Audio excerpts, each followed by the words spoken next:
Good day, how are you? How is everybody doing today? I hope you are more relaxed. Okay, don't mind the hairstyle or with the hat.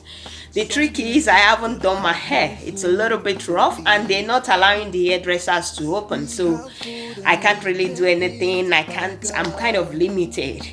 But anyway, I'm not talking about the hairdressers. Let me just move closer to you a little bit. Today I'm not talking about the hairdressers. I just want to share something with you. While dressing up today, I just bought this new trousers, and I remember that my one of my sisters sold this for me. And then I was like, am I beautiful enough? It's a question that I pondered upon when I was a certain age, at the age of 18, when I started knowing myself more. When you're a little child, as a little child, my mom always told me, you are beautiful, you are God made, you are fashioned in a certain way, you are this, you are that.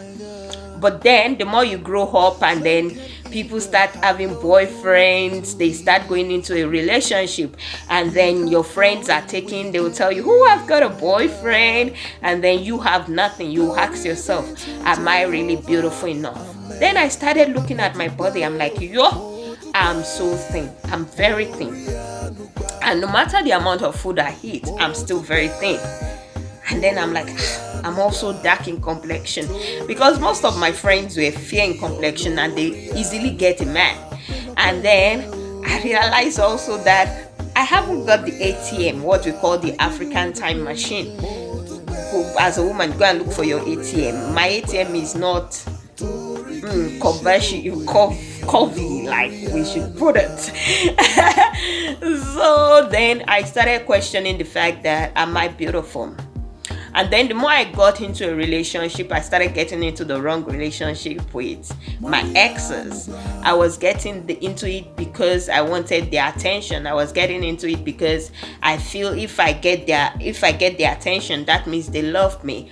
But then you see, that is the wrong motive, because then issues of abuse comes into play, and then we tolerate the abuse because they are the only ones who have accepted us for who we are. They are the only ones who have accepted us for being thin. They are the only ones who have accepted us for being fat. Sometimes they even take advantage of us. It's not like they have anything in mind. They don't want to marry us or anything like that. They just want to date us, and then after sleeping with us, sometimes they feel like, oh, it's over, because the reason why it's over is because you are like a sister to me. Or the reason why it's over is because you just not my type. You just not my child. And I cheated on you because you are too thin. I cheated on you because you are too fat. It makes us to be a lot body cautious. And I also wanted to gain weight because they always said that thin people like me, they don't have natural birth. They have to have a cesarean section because they don't have big pelvics. And then so many things. And I started questioning a lot of things about myself. I wish I was tall. Initially, when I was writing the type of ideal man I wanted a tall man as well. I wanted a certain leg, I'm into this leg of a thing. But you know what? I became so sad and so self-cautious and so self-absorbed that, and I'm more of a person that I don't wear makeup. It's not because makeup is not good. Don't get me wrong to the people who wear it and fix their nails and things. There's nothing wrong with it. It's just I find it that it takes a lot of my time. I'm an extrovert, so I'm not gifted with taking time and in powdering my nose, and I'm not gifted in that. And I know it's my gift, and so I don't even bother myself, except on Sunday though. On Sunday, I still try to put brown powder here and there, lipstick here and there, just to make up a little bit. And the funniest part, while my husband and I were talking, I was saying to him that when I wrote down the list of things I want from my man at age 17, because I already planned my life that by age 25 I'll get married. Of which I didn't get married at age 25, I got married at age 32. But I was done by age 25. I had my car, I had a good job, but that's not the story. It's just everything happens according to the time of God. But then I'm not talking about the time of God today. So I was like, okay, package wise, I'm not here and there. So, the funniest part of it was I was talking to my husband the other day and he was saying to me, I don't really like short women. How I got married to you. It was like God. And then I told him, I don't like this, but how I got married to you, it must have been God. But we were just joking around it. But then the truth of the matter is the world has specifics on the type of woman they want. Someone fully packaged woman with the African time machine in the right places, the right legs and the right body, the right height, while someone their women shorts and thin, so that when they kiss them, they can come down to kiss them. Okay, so but what I'm trying to say, I don't know what this message is for. We are beautiful. As a man, as a woman, you are beautiful. You don't have to be proportioned in a certain way. You don't have to be thin. You don't have to try and bleach yourself because you are getting approval from people. It took me time before I realized that. I realized it at age maybe 28, 30-ish. After so many abuses, I realized that after so many hatred, I realized that, you know what? I am beautiful, and I've got package. I may not be ideal in my face. I may have scars. I may not be ideal in my body. I may be dark. I may be this. I may be that. But the truth of the matter is, I have packages that nobody can ever give you, which means I'm a fun-loving person.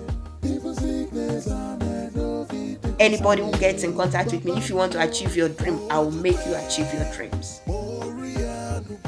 By pushing you, by encouraging you. I'm a great encourager. I'm not here to talk about my characteristics, but then that moment I started accepting myself for who I am. I started accepting myself the way God sees me, which means He sees me as a unique individual. He created my height because of certain reasons. There are some places that I can easily fit that a tall person cannot fit. There are some places I can easily go to that someone who is a little bit chubby cannot go through. Whereby there are some places a chubby person can go through. I realized something as well. If I don't wear my wedding ring, people think I'm just an age 17-year-old child. But if I'm chubby, they will respect me. But anyway, I started getting angry, and then small boys started toasting me. Hello, baby. How are you? Got me very, very angry. But then at a later stage, I just laugh at their stupidity. But then stupidity in the sense that they are not stupid. But then the fact is they are young and naive. They don't know what's going on, And everyone. But we are all beautiful in the way God made us. At this point in time. It is time for us to accept ourselves for who we are.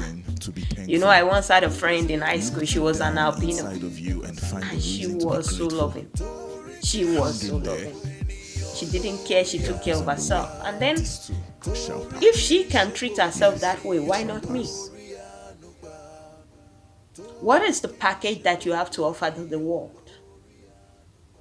It's not about your physique. It's not about your facial appearances. I'm thin, yes. I may not have had natural birth, yes. But I'm a proud mother. And I have a scar to remind me of that. No one deserves to rape another person because they feel they are not loved.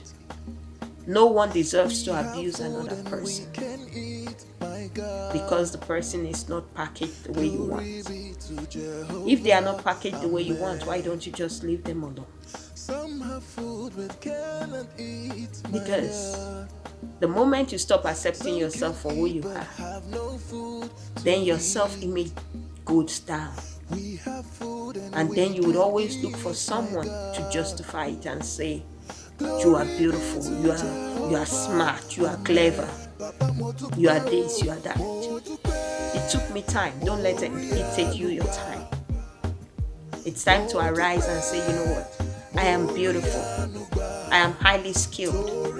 I'm highly intelligent. My spoken English may not be perfect. I may not be the best public speaker, but I am who I am. I am filled with grace, and I'm filled with favor. And anybody who gets in contact with me, it's a bonus. You know, I got to a point whereby I started telling myself this, and I started encouraging myself that, you know what? Marriage, anybody who marries me, it's a privilege because I love myself, and nobody can take that away from me. I have so many things to offer. Anybody who becomes my friend, it's a privilege. It's not their right. It's a privilege I'm giving unto them because I'm loaded and I'm packaged and I'm graced. And that's what I just want to leave us with today, that you are loaded, you are graced, you are beautiful. No matter your stars, no matter how thin or how big you are beautiful. What is the African package? Is it the curves, the ATM? Is it? Or is it the front line that we flaunt? I don't have to dress in a certain way. I don't have to expose myself in a certain way to know that I am packaged. No, I am beautiful just the way I am. Look into yourself. Tell yourself, you are beautiful. Moment I had to write it down and say, I'm thin, I'll be like, I may be thin, but here is this. My body is portable. I'm thin, but I'm very portable. I'm easy to carry. So I had to counter everything that I didn't see in me that was nice. I had to counter it with other words that show. I had to counter it and say, I am this, I am that, I'm beautiful, I'm an extremist, I'm this, I'm that. Work on yourself, because there is no point being beautiful on the outside and the inside is not good. The truth of the matter is, I'm not just beautiful outwardly, I'm beautiful inside myself as well. I'm very strict with some kind of pain, but still I'm beautiful. I'm very principled, but I am beautiful. I need you to find a reason to be thankful. Look deep down.